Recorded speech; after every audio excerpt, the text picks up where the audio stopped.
Hi everyone, it's doctor श्रुति। आज जो मैं आपको अपनी कविता सुनाने जा रही हूँ वो धोखे के ऊपर है।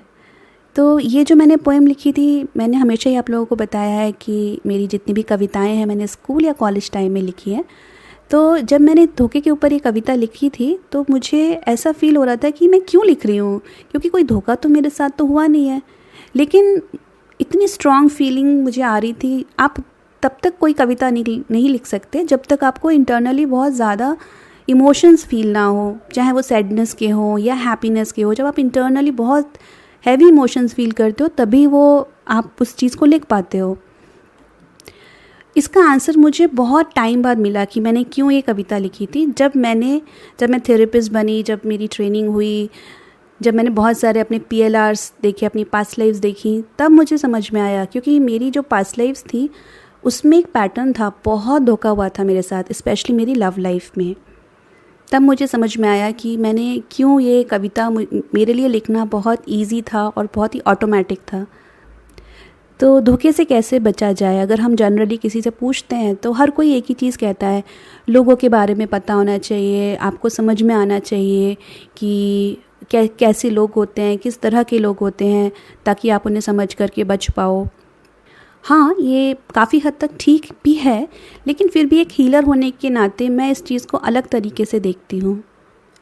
अगर आप किसी नार्सिसिस्ट के साथ इंटरैक्ट कर रहे हैं तो मैं एक गारंटी आपको देती हूँ कि आप नार्सिसिस्ट को फर्स्ट मीटिंग में, सेकंड मीटिंग में, थर्ड मीटिंग तक में भी नहीं पहचान सकते।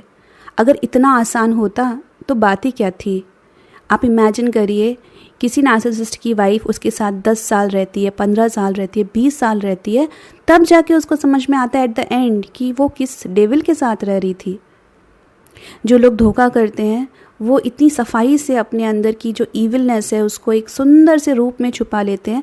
जैसे आपने पुराने सीरियल्स में देखा होगा ना कि कोई राक्षस होता था, कोई भी ऐसे लोग जो होते थे वो कैसे एक, जैसे रामायण में दिखाते थे कि कैसे वो अपना सुंदर सा रूप बना लेते थे जब उन्हें किसी को धोखा देना था।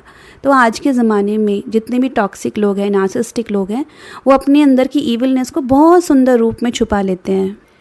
इसलिए पहचान करना काफ़ी मुश्किल है, बहुत ज़्यादा मुश्किल है।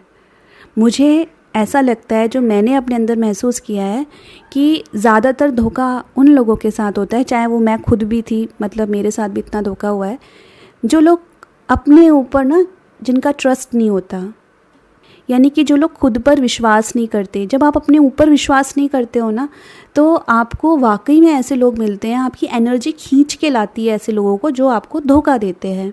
तो अगर आप सच में चाहते हैं ना कि आप ऐसे लोगों से ना मिलें, ऐसे लोग आपकी ज़िंदगी से निकल जाएं, तो पहली चीज़ तो आप ये करें कि अपने ऊपर विश्वास करना सीखें, अपने ऊपर ट्रस्ट करना सीखें। और ये ना सिर्फ एक लाइन नहीं है, ये करने के लिए ना बड़ी मेहनत करनी पड़ती है। कई महीनों तक आपको अपने ऊपर हीलिंग करनी पड़ती है, कई महीनों तक आपको अपने ऊपर बहुत मंथन करना पड़ता है, सोचना पड़ता है, अपने अंदर की कमियों को ठीक करना पड़ता है। तो आप जैसे जैसे इंटरनल वर्क करते हैं और धीरे धीरे जैसे जैसे आपका आत्मविश्वास बढ़ता है, आपका ट्रस्ट खुद के ऊपर बढ़ता है, वैसे वैसे आपकी जो एनर्जी है इतनी प्योर होनी शुरू हो जाती है, इतनी पॉजिटिव होनी शुरू हो जाती है कि आप ना अपनी जो आपके पर्सनल रिलेशनशिप्स हैं उसमें आप उन्हीं लोगों को अट्रैक्ट करते हो जो आपके ट्रस्ट को तोड़ते नहीं है बल्कि बढ़ाते हैं। तो आज की काउंसलिंग के लिए मैं आप सभी लोगों को बस यही कहूँगी, अपने ऊपर काम करिए, हीलिंग करिए, अपने वुंड्स को हील करिए, ताकि आप अपने ऊपर विश्वास कर सके। और जब आप अपने ऊपर विश्वास करेंगे तो ऐसे लोग अपने आप आपकी ज़िंदगी से दूर हो जाएंगे। तो चलिए शुरू करते हैं आज की पोएम। इस पोएम का नाम है पर्दा। सिमटती हुई धूप के उस झीने पर्दे के घूंघट से मैंने उस दुनिया को देखा।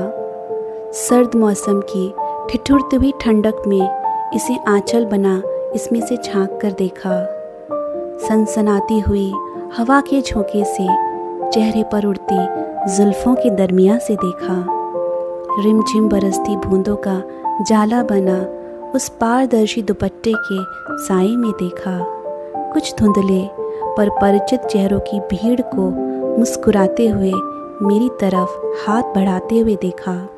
हाँ, मैं उनकी तरफ कदम बढ़ाती जा रही थी कि अचानक वो घूंघट पीछे खिसक गया, वो आंचल यूं ही ढलक गया वो दुपट्टा यूं ही पलट गया, वो जुल्फ़ों का साया लहराकर बाजू सरक गया और मैं वहीं अपलक ठहर गई, प्रत्यक्ष खड़े उन विकृत हाथों में खंजर देख आश्चर्यचकित रह गई।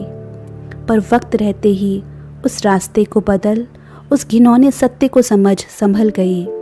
पर फिर भी डर लगता है कि कहीं वही उड़ती हवा मेरी जुल्फ़ों से, सिमटती हुई धूप अपनी घूंघट से, ठिठुरती हुई ठंडक अपनी आंचल से, रिमझिम बरसती हुई बूंद अपने दुपट्टे से वो पर्दा फिर से ना गिराकर उन विकृत चेहरों को सामने ना खड़ा कर दे। ये पर्दा गिरता है एक ना एक जन्म में हर किसी की नज़रों के पार। ज़रा सोचना कि फ़िलहाल कहीं आप तो नहीं हैं इसके शिकार। माय डियर फ्रेंड्स, मैं आप सभी लोगों को यही कहूँगी, आप अपनी सराउंडिंग को स्कैन करें, अपनी सारी रिलेशनशिप्स को स्कैन करें और अगर आपको कहीं भी ऐसे लोग दिखाई देते हैं, उनको अपनी लाइफ से पूरी तरह से बाहर निकाल दें, अपनी हार्ट से बाहर निकाल दें, अपने दिलो दिमाग से बाहर निकाल दें। हाँ, काफ़ी मुश्किल है ये, बहुत मुश्किल आएगी, कुछ टाइम तक आप बुरी तरह टूट जाओगे, लेकिन जब आप संभलोगे ना तो आप इतने अच्छे से संभलोगे, आपको इतनी खुशी मिलेगी लाइफ में जो आप उम्मीद भी नहीं कर सकते।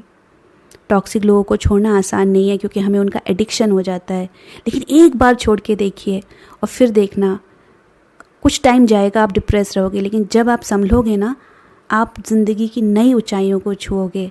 आपकी ज़िंदगी में प्यार, पैसा, हैप्पीनेस सब कुछ होगा। That's it for today. Take care everyone. Bye.